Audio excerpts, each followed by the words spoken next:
Guten Tag. Welcome to tonight's shiur, Motzei Shabbos Beshalach. We're starting a bit earlier because of the Farbrengen Bez Hashem tonight. So we'll perhaps finish a little earlier so we're able to be there on time. So we'll start right away with our questions. So someone is asking me, one of our regular listeners, what is the difference between Yisgadeil and Yisgadal? That was an opportunity for a plug for the new Sforim on the Siddur. So this is a copy from the relevant page in the Siddur, Yisgadal or Yisgadeil. Some of you might remember Reb Shmuel Grossman, who lived here in Stamford Hill. So he passed away 50 or 45 years ago, approximately, whatever. So he used to say Yisgadal, Yisgadash, Meirabba, and apparently we'll see that the Rebbe Nishmos Eden, the Rebbe Rashab, would also say, he would not say Yisgadal, it would be Yisgadil. And we'll see in a moment. So let's go al Seder though. First of all, we have here Razo, stands for Reb Zalman Henna. Now he was a master medactic who lived a generation before the Alter Rebbe, and he says it should be Yisgadel, and that's because it's Hebrew, not Aramaic. And his Bar Plukta, should we say, Yaakov Emden, says it should be a Pasach. Now, this information is very important for me in the research of the Alter Rebbe's Siddur to understand what did he have in front of him. He's talking about the famous 60 Siddurim, etc. But he has certainly in front of him the from one generation before, Reb Zalman Henau and Rabbi Yaakov Emden. So they once Yisgadel, once Yigadal. The Alter Rebbe's first prints. So we have the first print of Shklov Tovkov Samach Gimel, and the first one which was printed after he passed away, that's Kopust Tovkov Chayim Vov, and I have about 5 prints from that period. So there it's all with a Pasach. Then we've got Tovkov Tzadik Vov in Slavita. That's not very far from Tovkov Tzadik Base, and there it has already changed to Yisgadel. And Chernovitz Tofresh Chofei is very much a copy of the Slavita one. Again, it has Yisgadel. So in the times of the Tzemach Tzedek, it's Yisgadel. Then you have Rebbe Rashab, Rebbe Yaakov Landa says that he would say Yisgadel, but it was not pronounced so much, because it wasn't Yisgadel, but it was Yisgadal, veYiskadash, so it was Mil'el rather than Milra. Yet our minhag is to pronounce it with the Pasach, and this is first recorded as our minhag before the Sefer HaMinhagim was published. We have our Rebbe would publish lists of minhagim in the back of some of the Kontresim, which were published of the Mamorim of the Frierdiker Rebbe, of his father-in-law, the Baal HaHilula. And so there's a Kuntras for Beis Nissen. I don't remember now which year it is. It's in the Sefer HaMamorim, perhaps Tafshin Yud or Tafshin Tes, I'm not sure. Perhaps Tafshin Ches.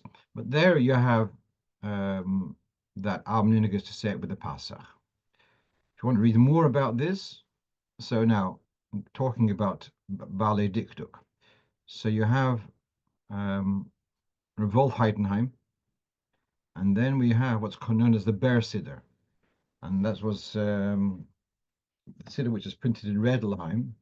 So he was a follower, in a way, of the Revolf Heidenheim. Bzellingman Ber, the Vodas Yisrael Siddur, which is published in Redelheim, Tofresh Mem Beis. So I have in this the sefer called Luach Eresh. Now I'm just going to tell you that Luach Eresh is a sefer written by Reb Yaakov Emden, and that's his polemic against Reb Zalman Henna, all about Dikduk and Siddur. So he challenges so many points which Reb Zalman Henna introduced. So this volume of Luach Eresh was recently, as in the last 25 years, was reprinted with lots of additions. And so at the back of this volume of Luach Eresh, you have an article written by Reb Zelig Ber, and his conclusion is very, very clear. It should be Yisgadal rather than the Yisgadel. Now, you want to ask a little bit, still, what's it all about? So one argument, is it Hebrew or is it Aramaic? And in Hebrew, it's more Yisgadel. In Aramaic, it's more Yisgadal. Well, then some say, well, first of all, Kaddish is largely in Aramaic, therefore it should be Yisgadal. But then, even in Hebrew, this is what Reb Zelig Bamber argues. He says there's a difference in meaning between Yisgadel and Yisgadal, and I'll try to explain. If you remember, a couple of weeks ago, Moshe Rabbeinu says to Parev, Hispo Eir Olai. It's a similar structure. But there's a difference between will be made great or make himself great. Yisgadal means he will be made great. Yisgadel means he will make himself great. So this changes, that's the way the Zelig Bamber explains the difference, if I had understood him properly. So there's a slight difference in meaning, and what we're trying to say is not that the Abish is making himself great, but Yisgadal, veYiskadash, the name of Hashem should be made great, and therefore he concludes it should be Yisgadal rather than Yisgadeil, which would be a kind of a projection of self rather than being the recipient of an influence from outside. So there's, and if you didn't understand all of this, well, that's Diktuk is a complicated thing, but that's the history. And you've got a few references where to look up. Right, we're going to move on. We may have discussed this before, but one of our regular listeners, he listens to the recording religiously, and he asked me about what to do with leftover bread from a catering or in the house, and the bread is no longer it's not going to be eaten. So what do you do with it? Now, we do have a certain respect for food. When one doesn't disgrace bread. And this where would you find this? This is actually in the halachos about the meals, on Berachas Hamazon, etc. So in Kuf Ayin Aleph. So we have here a loshon she'en zokin es hapas. One should not throw bread. So to other foods which get spoiled through throwing, one shouldn't be throwing them out of respect for food. And so now it goes on. This is now from the Piskei Teshuvos, he says, it's now common to throw out remnants on food. They used to say a person became fat from Averis because it's Avera to throw it out, so he would eat it. So eventually he put on weight from all of these Averis. He became fat from Averis. And to quote Rabbi Yaakov Palm, Rosh Hashiva and Tevila, he would say, typical American, what's the difference whether you throw it in or you throw it out? You think it's you're saving it by throwing it in. If you don't need the food, it's the same waste. It just makes a difference on the other waste. When you eat what you don't need to have and don't need.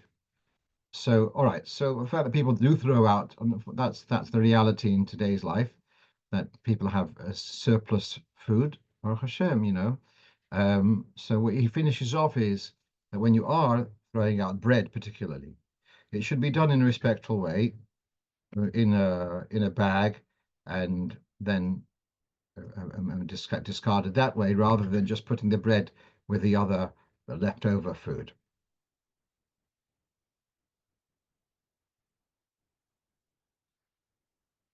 Going back to Yisgadal, Tishkoin Yisgadal veYiskadeish. So then that is, indeed, I was thinking of that earlier. There is Hashem should make himself great. Tishkoin, you should dwell, Yisgadal, and you should make yourself great, and you should make yourself holy, B'Secher Shalayim Ircha. Whereas in the Yisgadal, the context is more that you shall be made great. Okay, we're going to move on to the next question, and that is someone, again, one of our regulars, is asking. He is in a situation that he will either daven Maariv with a minyan, but early, that is after Plag HaMincha, but before nightfall, or if he wants to daven on time, then he just doesn't have the option of davening with a minyan. So what should he choose? Davening with a minyan early or davening on time? veYiskadeish. So what you have on the screen is from the Tzemach Tzedek's Chidushim al Hashas. So the Tzemach Tzedek wrote an enormous amount, and he wrote on the Mishnah, sometimes referred to as Chidushim HaMishnayos. So even though it's in the Chidushim, it also is in as if it were a halacha article, and he sums up in a place where Maariv is davened before nightfall, before stars appear. So if you're particular always to say bismanoi, to daven Maariv bismanoi, then even if you're in a shul and they're davening Maariv, you're not obliged to daven with them. Rather, you'll daven, say, Kishman and Maariv bismano in the correct time. If you sometimes do daven Maariv early, then you're there, but with a minyan, you should daven along with them. That's basically what Tzemach Tzedek is saying. Someone's asking, is it okay to feed bread I no longer wish to eat to birds? And the answer is yes, but don't ask the local council, because they might say you are feeding rats. And if you do see them coming, then it's a bit of a disservice to the community. But fine, we're going on to the next thing. So here's a very interesting question. So people ask me sometimes original things, and that's why I like to share them. So this you can see is a hot plate, a plug-in hot plate, and they're asking, they sometimes put challah directly on the plate, on the stainless steel, and therefore they're asking, do they have to dip the hot plate into the mikveh? Because a regular tray, you'd have to dip in the mikveh before using it. So if you put challah directly on this plate, on this hot plate, then is asking, do I need to dip it in the mikveh? Of course, the next thing is you're going to say is going to put an electric appliance in the mikveh, is going to ruin it. Then we're going to deal with that as a separate question. It's asking, in principle, does it need to be toveled? So let's see what we have. So I looked up on this. I have a volume called Tevila's Kalim, written by Reb Tzvi Cohen Alav Shalom, a dedicated volume all about immersing Kalim. And well, so going from there backwards. So we're having the Shulchan Aruch, a tripod. You can see there the word tripod. This is in Shulchan Aruch, Yigadeil Kuf Chav, a tripod upon which pots are placed. Does not need to be tabled.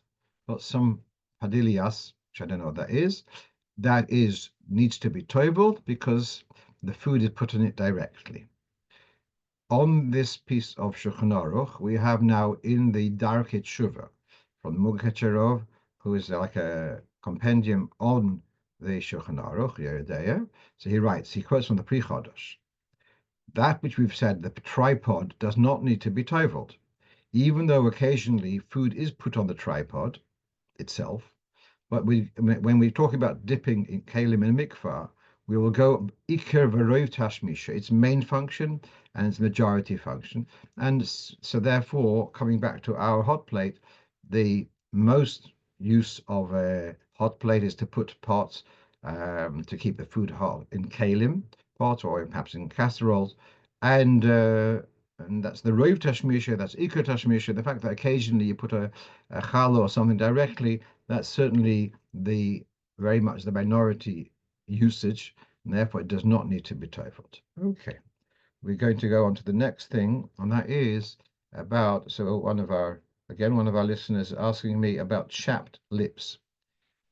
So sometimes it has chapped lips, and he sometimes tends to suck that blood. And he's asking, is that permitted or is that forbidden? Okay, so now we have the dinim of blood are discussed in Yigadeil, Siman Samach Vav. Siman Samach Tes is the beginning of the halachas of salting meat to extract the blood. And in Siman Samach Vav is talking about the dinim of blood itself directly. So it says human blood. See, if it has separated from the body, then you're not allowed to have that to eat that blood. And therefore, if you bit into a loaf of bread, and then blood from your teeth now have left their trace on the loaf, on the piece of bread, you'd have to cut off that little bit, scrape away that bloodied area. But the blood which is between the teeth, you are allowed to suck it. So now we're still back to the question. The lips are not inside the mouth. They're not like a loaf of bread. So where do you draw the line? And so to mein mazel, I was able to trace that the Rav Menashe Klein, his Mishnah Halochos Mamish addresses this. He says, well, he goes into the business about blood of fish. Blood of fish is permitted, but you're not allowed to have a bowl of fish blood because of Marisai, and people will think it's forbidden blood. But if there are scales or other bones of fish floating in it, so that's going to be an indication enough to say that it's kosher blood. And so the human blood should be the same thing. If it's clear to the onlooker that this is human blood, there shouldn't be a problem of Marisai, and therefore it should be okay. And that's on that basis, he says, therefore, a person who has cracked lips because of the cold, and he wants to suck the blood which is visible on the lips, that's not a problem. It's the same thing as the blood from between the teeth, which is between the teeth. So it's not visible to the outside. Someone's asking, would it be boirer to break off the bloody piece of challah? And the answer is definitely not a problem of boirer. Like you'll have to peel vegetables, or you're allowed to peel an orange or a banana. That's not a problem of boirer. You're allowed to remove or let's say a banana which is a little bit brown, to cut off and it's bothering you that you eat the brown part. You can cut that off to get to access the food which you want to use. We're going to move on. So here's an interesting development that, well, I'm going to have two questions, and that brought one brought the other. So as you may know, I give this shiur in abbreviated form on Wednesday night in Hebrew, and one of the listeners heard what I said, and he sends me this picture. He is somewhere in Georgia, not a state of America, but Georgia as in, one of the republics of the former USSR. And he's got this commercial oven, and he was asking me questions about it. So we're going to go through two questions. So the first question was, a young woman, she bakes bread. She makes sourdough bread, and she makes these loaves and sells them, and they are baked in a halachic oven. And on the bag, she puts a sticker that this was baked in a halachic oven. And so she then asks me, is she permitted to bake this bread because we're not allowed to make halachic bread? That was her question. So here we have in Shulchan Aruch, this is the end of Basar B'cholov, Siman Tzadik Zayin, the last Siman of Basar B'cholov, where it says you're not allowed to knead a dough with milk, lest someone will eat that bread with meat. And if you did make a milky bread, then you're not allowed, it's condemned, you're not allowed to eat that bread at all, unless it's a small amount which can be eaten in one setting. Or if you made a particular different form, therefore it's in an unusual shape, and it's going to be known that is milky, which shouldn't be eaten with. We've gone through this discussion before, I believe. The halacha continues. Similarly, one should not bake bread in an oven which has been greased, has been spread with alio, with animal fat. And if it was done, then it's the same as if it was kneaded with milk, the same problem. So in times bygone, their ovens were similar to the familiar matzah ovens, which it's a large oven with a stone floor, and the bread is placed like the matzahs directly on the floor of the oven.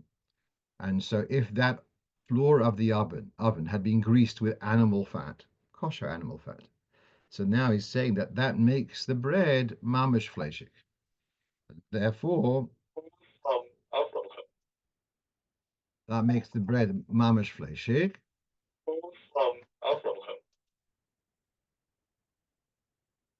and therefore you wouldn't be allowed to have that bread. Same restrictions. That's true if it was baked mamish on a surface which was greased with fat.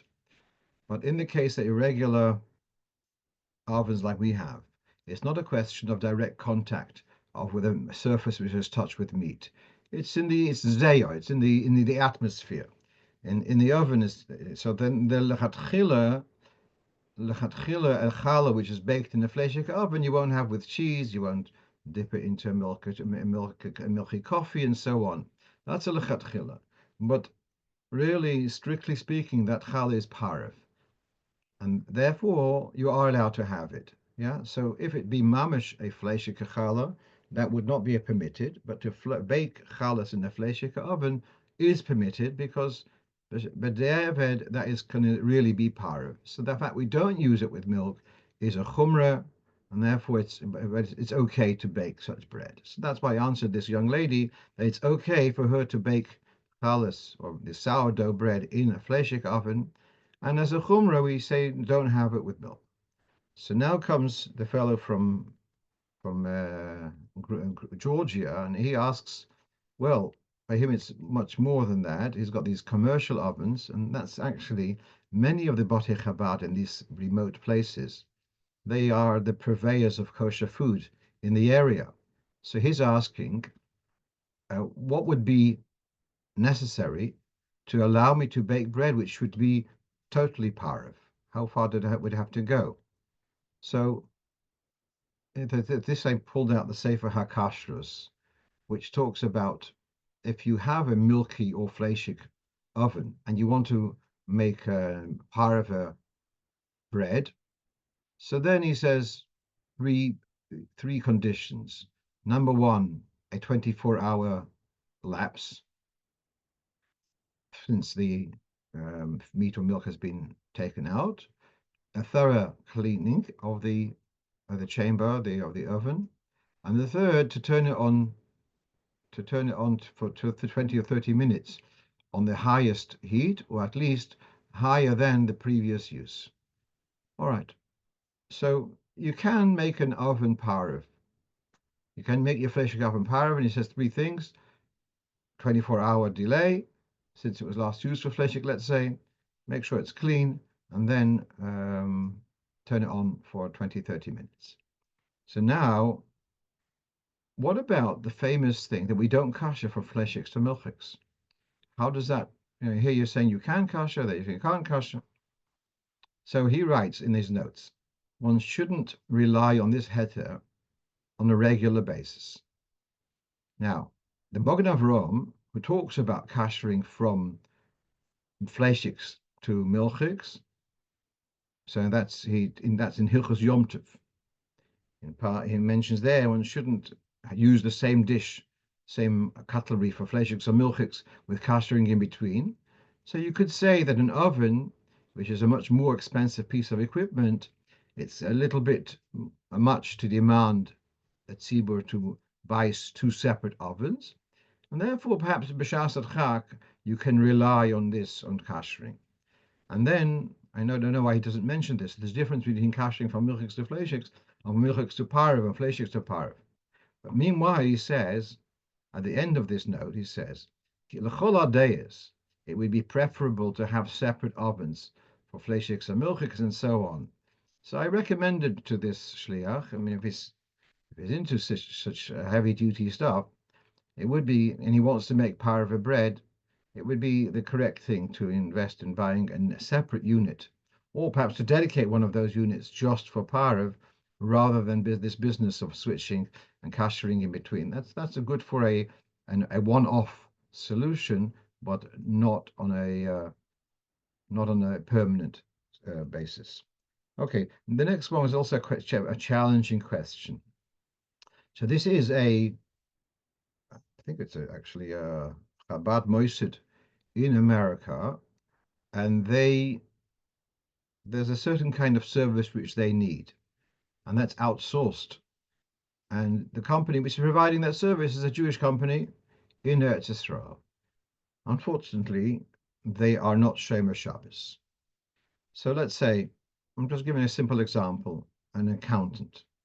I have to have an accountant to run to do my accounts, for tax, whatever it may be. Can I give my accounts to a non-frum Jew? And he may be doing accounts on Shabbos. Is that permissible for me to give him the accounts? So the thing is, it's totally off premises. There's no publicity. Now, I should tell him I don't want you to do my work on Shabbos. Once you've done that, the fact that they do so on Shabbos is strictly speaking, you're allowed to have benefit from it, because it's not your interest at all that they should dafka do on Shabbos. Wise is that they don't send emails on your behalf on Shabbos, because then it's going to be looking very inappropriate that they're doing work on your behalf on Shabbos. But strictly speaking, I said, and he asked, is it so? Listen, so for sure, you should be using a Shomer Shabbos company. But if that particular service isn't available by a Shomer Shabbos company, in Hadin you are allowed to use this. I'm going to move on. So here is a question of a Lubavitch man, and he does a lot of hospital visitations. And it is written in Shulchan Aruch, Minhag lishpoich kol hamayim hashuuvim shebeshchunas hames. When if a person passed away, then it's a minhag to pour out the water in the immediate vicinity, and that means that in that house and in the adjacent two houses, something like that. There are a couple of reasons which are given for this. So we have here, the Shach writes, what's the reason for the pouring out of water? That is so that by pouring out of water, then people will be able to see, oh, something's happened, and you don't have to start actually verbally saying the news, because people can see what you're doing. You're kind of conveying the message, the sad message, without having to say anything. And then he says there's a second reason, which is that the Malach HaMoves drips in the water a drop of blood, and that's dangerous. So it's a sakana aspect to it. It says now this what on the left of the screen is from the Sefer Nishmas Avraham, which is dedicated to halachas related to medical issues, and he writes that in hospitals it's not customary to pour out water when there is someone who passed away. According to the first reason, we understand it's not an issue and don't want to frighten the other people. But the second issue seems to be unclear why not. Now, that's from this sefer. Now then, I looked in another sefer on these dinim. A very, very good set. There's someone called Reb Nochem Yavrov, and he published about 20 Sforim under the name of Divrei Seifrim. And he has one on Hilchos Avelis, like in topical sequence, Kitzur Dinei Avelis, very good sefer. And then he has 2 volumes on Hilchos Avelis, like a commentary according to the Seder of the Shulchan Aruch. So this is from the commentary. So he brings here that in this business about pouring out water, but if the water is in a container and the container is closed and is sealed or tied, then it's not a problem. And he says for this reason, the water in Eretz Yisrael, every house has got a dud shemesh, has got a tank on the roof to be heated with the solar panels, because that water is sealed, in a sealed container, therefore it's okay. And then he gives another reference that in the dinim of Maim Shalonu comes up that if it has iron in it, it's also not a problem. If it's in a plastic thing, that's where if it's sealed, and if it's sealed, you're still okay. So the answer to this fellow is that if he has with him a bottle of water, if it's closed properly, then that's good enough. If it's just covered, seems to be not adequate, there would be reason to pour it out.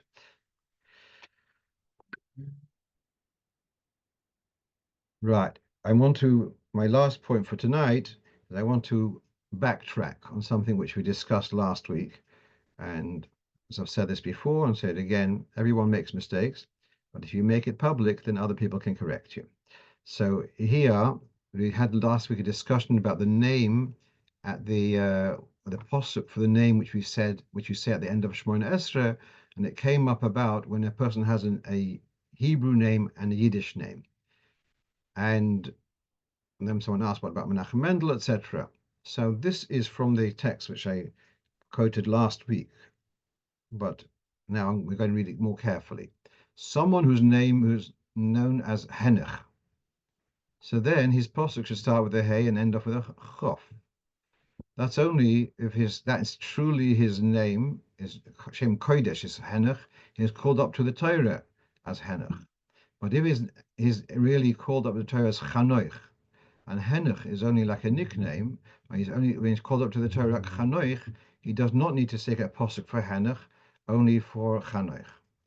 You know, there's a very strange minig in the Hungarian community.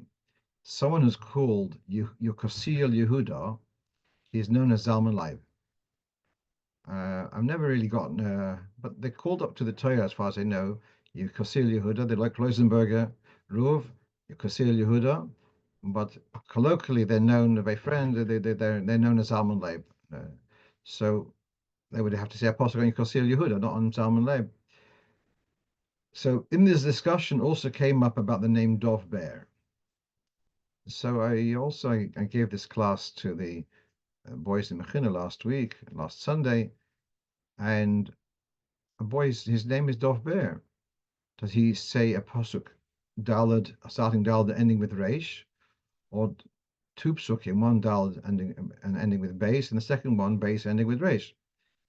And so there was a time that the Rebbe spoke about the name Dov Bear. Now this goes back to the Mithritcha Magid. He occasionally signs his name Duber, all in one, as one. And I was actually once at a get in the London Beis Din, and they had to, and the name Dov Bear came up in the get, and the late Dayan Kaplan said that in Chabad it's written as one word, and that's how they wrote it in the get. So that's true in the get, and it's written in one way. So in the written form, Dov Bear is written as one word commonly, at least in Chabad. But in pronunciation, it's two separate names. And indeed, I gave the shiur on Wednesday night, and one of the listeners got back to me and said that he was actually told, his name is Dov Bear, and he was told by one of the shluchim when he was a boch in yeshiva that you should say two psukim, one for Dov and one for Bear, which makes much more sense to me. Someone's asking, does the plastic kettle in the office need to be emptied before pouring in water from a closed jug in the morning?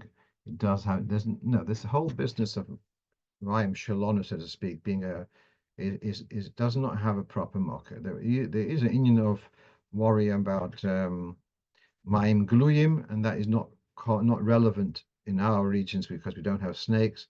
So really, din, it's okay. Maybe someone's more fussy, wants to pour it out and refill it, but minadin, it's not necessary. I see we have a couple of minutes left, and I want to share with you a fascinating story. I know it's Motzei Shabbos. This is not a Chassidish story. The story is about Rav Mordechai Eliyahu. I'm not sure when his yortzeit is. It was really a very special person.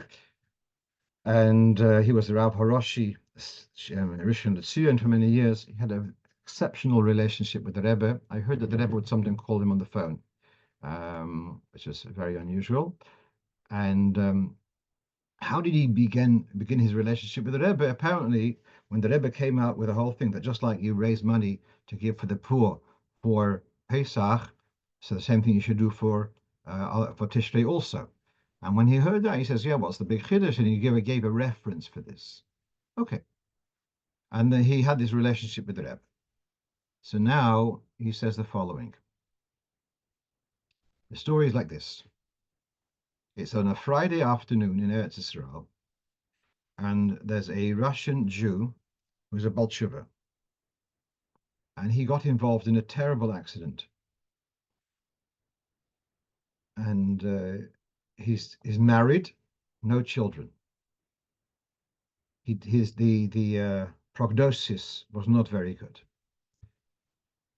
He has a brother back in Russia. This is going, let's say, the 1980. Has a brother in Russia who's totally uninvolved with Yiddishkeit, and the worry is if he doesn't make it. Someone's telling me that the yahrzeit of Rav Eliyahu is the 25th of Sivan. So, so if he doesn't make it, so this young woman, his wife, will be left as Naguna because she will have to go through Yibum or Chalitza and go find this fellow in Russia and do a Chalitza with him. It was really a concern. And so a couple of his friends got on the case and they went to a local Rov who says, go to Rav Eliyahu. He's also in Yerushalayim. And so they went to Rav Eliyahu, and this is on a Friday afternoon. He is in what's Shaarei Tzedek, and they go to Rav Eliyahu, and he says, does the brother in Russia possibly have a mother-in-law in Yerushalayim? And they said yes. And she's a 90-year-old woman, and she's actually a widow living in Yerushalayim. So whilst, let's call them Reuven and Shimon. Reuven is the one involved in the accident. Shimon is his brother living in Russia. Shimon's mother-in-law emigrated to Eretz Israel, and she is living in Yerushalayim. So Rav Eliyahu says, go back to Shaarei Tzedek, to the hospital, and the choile who's conscious, he should appoint one of you in front of Eidim, appoint you as a shliach to go to this old woman to be mekadesh, to become his wife. So someone says, but we're going into Shabbos. Ask questions later. Then another one says, but he's an Ashkenazi and he's got a wife already. How can he have a second wife? Ask questions later. So he got one. So one of them runs off to get witnesses and go back to Shaarei Tzedek, get the appointment of shlichus, and go off to find this old lady. And Rav Eliyahu says, make a mental note of the time you do this. Meanwhile, the other Chava went to Rav Eliashiv, and he comes to Rav Eliashiv, tells him the story. He says, I don't know what we can do. I can't help you. So he says, but Rav Eliyahu said this and this and this. So go quickly and do it. Fine.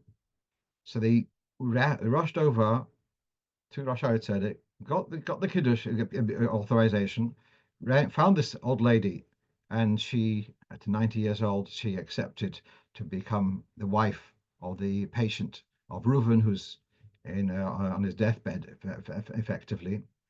And at 8:30, she was Makabel Kiddush on a Friday night.